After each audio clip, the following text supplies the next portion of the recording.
masih ada nih pengungkapan kasus kejahatan yang dilakukan oleh kepolisian. Berikut aksinya.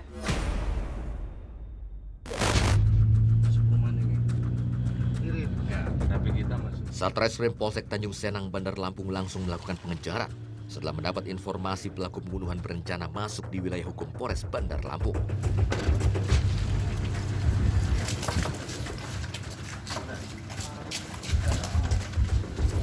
Oh, Jenny ya? Iya, Pak. Oh, Jenny bukan? Iya, Pak. Ya, benar. Pak Jenny ikut saya ke Polsek ya? Begitu. 6 tahun menjadi buronan Polres Ogan Komering Ilir, Sumatera Selatan. 1 dari 7 pelaku pembunuhan berencana berhasil diringkus. Saya, Pak. Benar, kamu? Iya. Kamu namanya Jenny? Iya, Pak. Benar. Benar? Benar, Pak. Dari ini, pengajaran? Oke. Tersangka Jenik warga Sungai Ceper, Kabupaten Ogan Komering Ilir, Sumatera Selatan, diringkus di rumah kontrakannya di kawasan Jalan Ratu di Balau, Tanjung Senang, Bandar Lampung.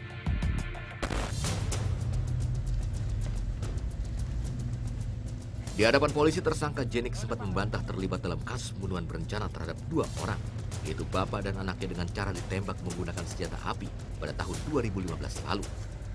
Tersangka mengaku hanya menyaksikan peristiwa pembunuhan terhadap kedua korban dengan cara ditembak menggunakan senjata api. Untuk kasus atau perkaranya, perkara pembunuhan atau pasal 338 KUHP junto 340 berencana.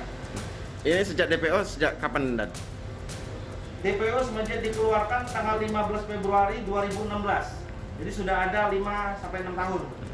6 tahun dalam pencarian. Artinya kalau untuk pelaku ini sendiri ikut serta atau seperti apa saat pembunuhan itu, Dan? Sementara masih ikut serta. Kalau pendalamannya nanti akan didalami oleh penyidik dari OKI.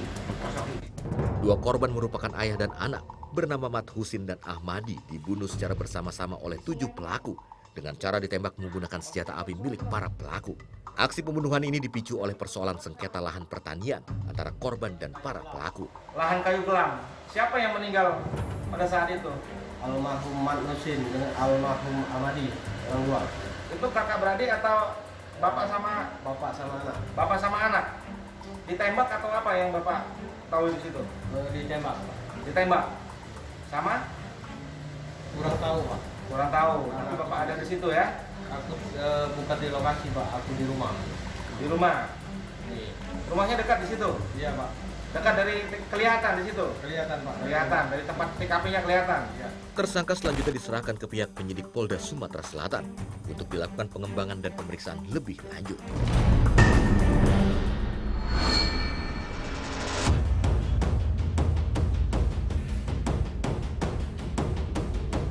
Menindaklanjuti laporan korban pencurian di wilayah Kabupaten Gorontalo, Satreskrim Polres Gorontalo melakukan penyelidikan. Hasil pengumpulan informasi diketahui, rangkaian aksi pencurian yang selalu terjadi di siang hari dilakukan oleh seorang tukang becak motor berinisial DL. Tim Pandawa Resmo Polres Gorontalo dipimpin Aibda Roy Pasar bergerak cepat dan melakukan pengejaran terhadap pelaku.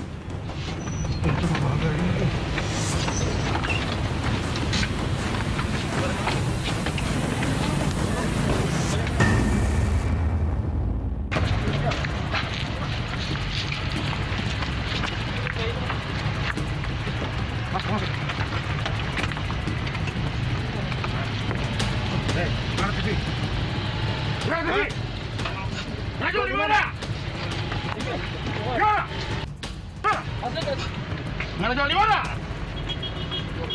Di mana? Aja dulu banyak. Karena kita buka. Hah? Yang kalau malam toh? Yang malam-malam toh nggak lewat? Yang mana tidak ada? Hah? Sakaras kan? Dari pemeriksaan, tersangka DL ternyata residivis dalam kasus yang sama. Modus pelaku kerap beraksi di siang hari dengan berpura-pura mencari penumpang di salah satu lokasi perumahan yang berada di wilayah Kecamatan Telaga, Kabupaten Gorontalo. Sasaran pelaku adalah rumah kosong yang ditinggalkan korban pekerja.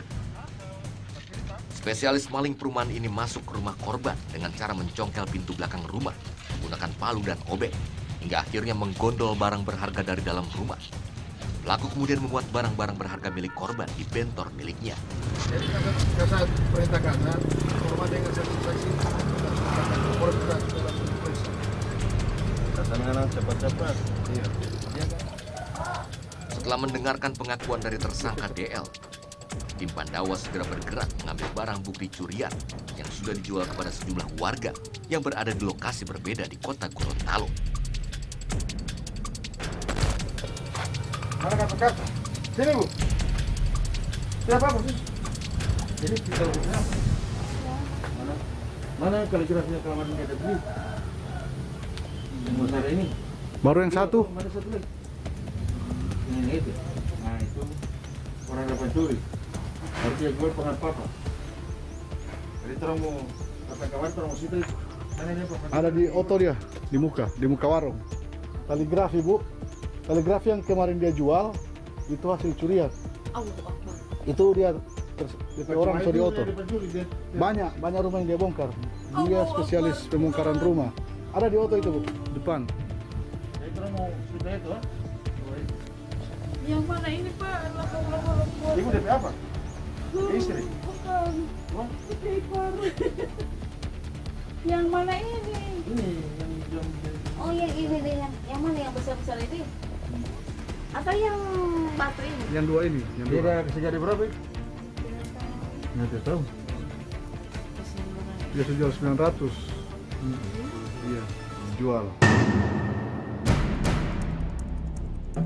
Kedatangan polisi sempat membuat warga kaget karena mengaku tidak mengetahui barang yang dibeli dari pelaku ternyata adalah hasil curian. Ini yang mana? Yang sakit besar ini? Iya.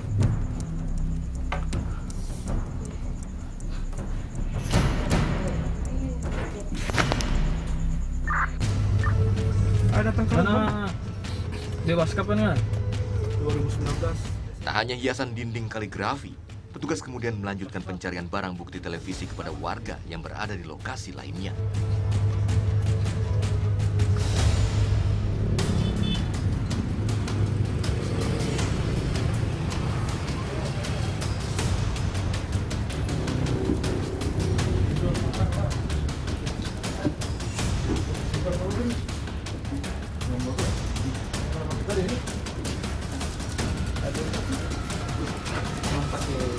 Ini apa? Kos-kosan ini?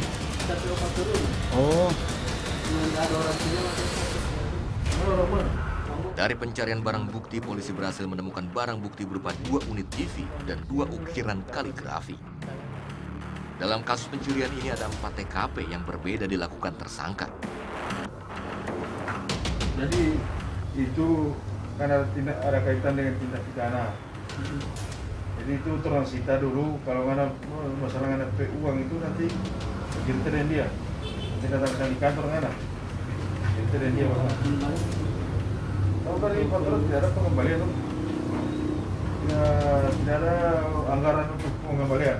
Yang penting saja karena kooperatif, terlambat pengarah tidak akan jadi nyata ada. Kalau beli barang dari hasil kejahatan. Dia ada kasih tahu ini barang apa? Barang curian atau? Dia bilang mau mata tahu nih LCD. Kalau ada apa-apa tuh bakar pula. Pokoknya aman nih LCD. Nah, ada jemput di mana? Di sana Di Kampung Bogis. Kampung Bugis. Polisi. Oh iya, ini. Yang Kampung Tiga itu. Iya.